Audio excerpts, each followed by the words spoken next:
बेटा, अच्छी खासी नौकरी लग गई है, दिखता भी इतना अच्छा है। आखिर बात क्या है, तुझे शादी क्यों नहीं करनी?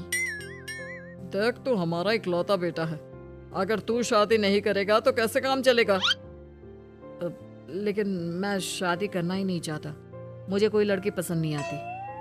अरे बेटा, अगर कोई लड़की तुझे पसंद हो तो उससे शादी कर ले, हमें कोई ऐतराज नहीं है। हाँ ऋषभ बेटा, अब देख, तेरी माँ से भी काम नहीं होता। घर में एक बहू आ जाएगी तो कम से कम घर का माहौल भी अच्छा होगा और तेरी माँ को मदद भी मिल जाएगी। लेकिन मम्मी पापा कहाँ ना, मुझे लड़कियां पसंद ही नहीं आती। अरे लड़कियां पसंद नहीं आती तो क्या लड़का पसंद आता है? वो तो वक्त आने पर ही पता चलेगा। ऋषभ की बात सुनकर उसकी माँ और पापा का सर चकरा जाता है। कुछ दिनों के लिए ऋषभ अपने ऑफिस के काम से शहर से बाहर जाता है और जब लौट कर आता है तो सामने का नजारा देखकर उसके माँ पापा बेहोश होते होते रह जाते हैं। अरे ये क्या, ये तुम्हारे साथ कौन है? माँ, ये दीपक है, मेरी पत्नी। हम दोनों ने शादी कर ली है। दीपक तुम्हारी पत्नी कैसे हो सकता है? अरे दीपिका होती तो बात समझ में भी आती। ये तो लड़का है। तो क्या हुआ पापा, आजकल तो ये सब फैशन में है और मैंने आपको बताया था कि मुझे लड़कियां पसंद नहीं आती। अरे तो इसका मतलब ये थोड़ी है कि तुम दीपक को दीपिका बनाकर ले आओगे। मुझे बहू चाहिए, बहू के रूप में, ये आदमी नहीं। लेकिन मम्मी जी, मैं आपकी बेटी से बहुत प्यार करती हूँ, मेरा मतलब करता हूँ। अरे इसको तो करता हूँ करती हूँ का अंतर भी नहीं पता। लेकर जाए इसे वापस। अगर आपने इसे घर से बाहर निकाला पापा तो मैं भी इसी के साथ चला जाऊंगा। मैं ऋषभ के बिना जी नहीं सकती, मेरा मतलब जी नहीं सकता। हमारा जिंदगी भर का साथ है, प्लीज हमें अलग मत कीजिए मम्मी जी, पापा जी। हे भगवान, ये तूने क्या दिन दिखाया? मेरे बेटे को थोड़ी अकल दे दे, लड़के को बहू बनाकर घर में ले आया है। अब क्या होगा, हम दुनिया को क्या मुंह दिखाएंगे?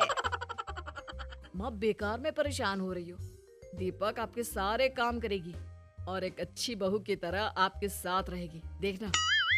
पहले तो खुद तो क्लियर कर ले कि यह कुछ करेगा या करेगी, बाद में हम सोचते हैं कि हम क्या करें। बहू के आने के बाद क्या करते हैं, मुंह दिखाई की रस्म, तो आप भी वही कर लीजिए। आप चाहे तो मैं पूरे मोहल्ले में न्योता दे आती हूँ। अरे रहने दे, तेरी वजह से बेइज्जती और ज्यादा होगी।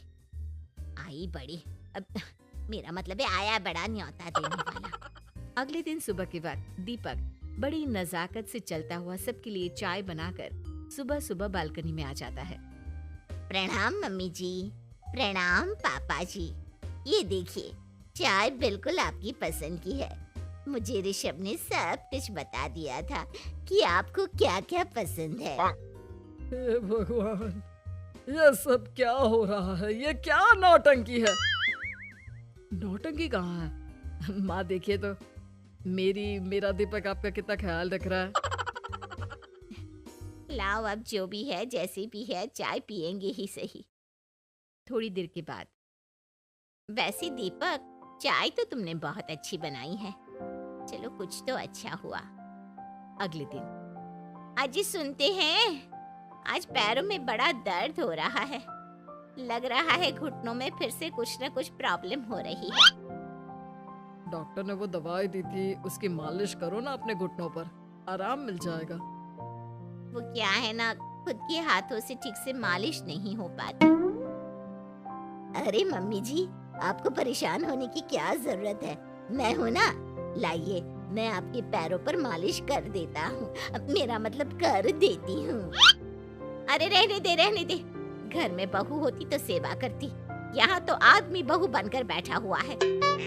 मम्मी जी नाराज मत होइए, एक बार मुझे मौका तो दीजिए आपकी सेवा करने का।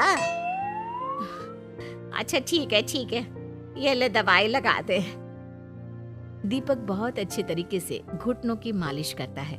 थोड़ी देर के बाद, इतना आराम मिल रहा है क्या बताऊं।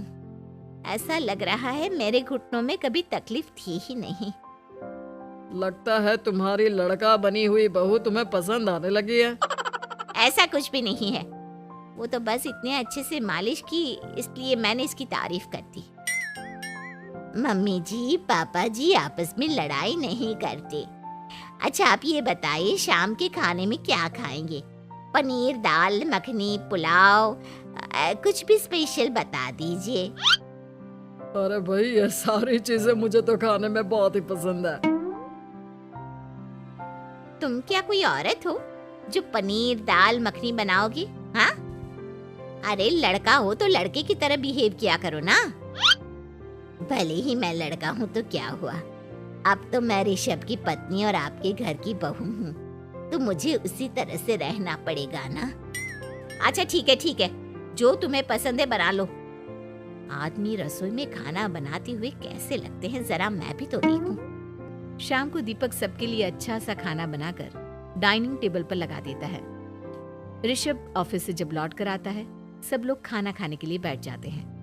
अरे वाह, क्या गजब का पनीर और दाल मखनी बनाई है।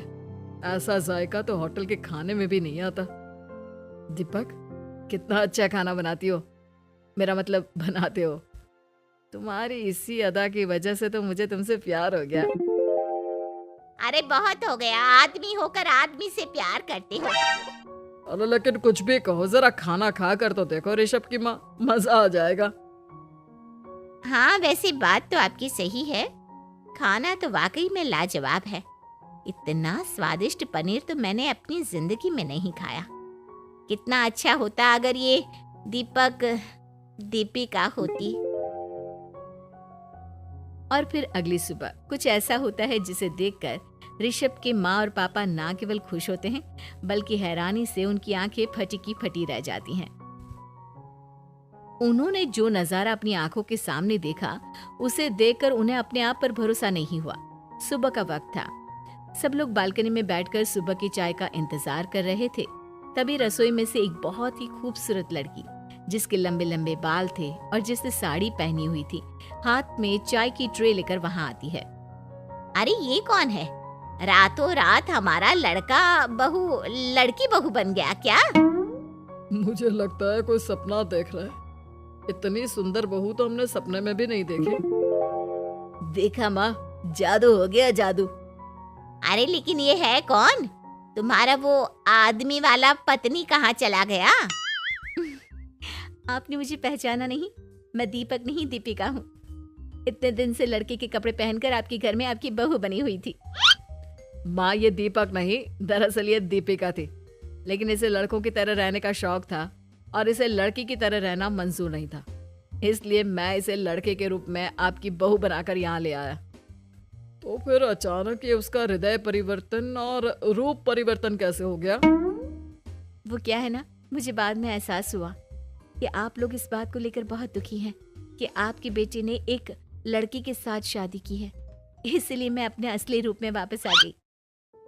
हमने कोई पुण्य कर्म किए होंगे जो तुम्हारे जैसा मेरा मतलब तुम्हारे जैसी बहू मिली, इतनी खूबसूरत और इतना ख्याल रखने वाली।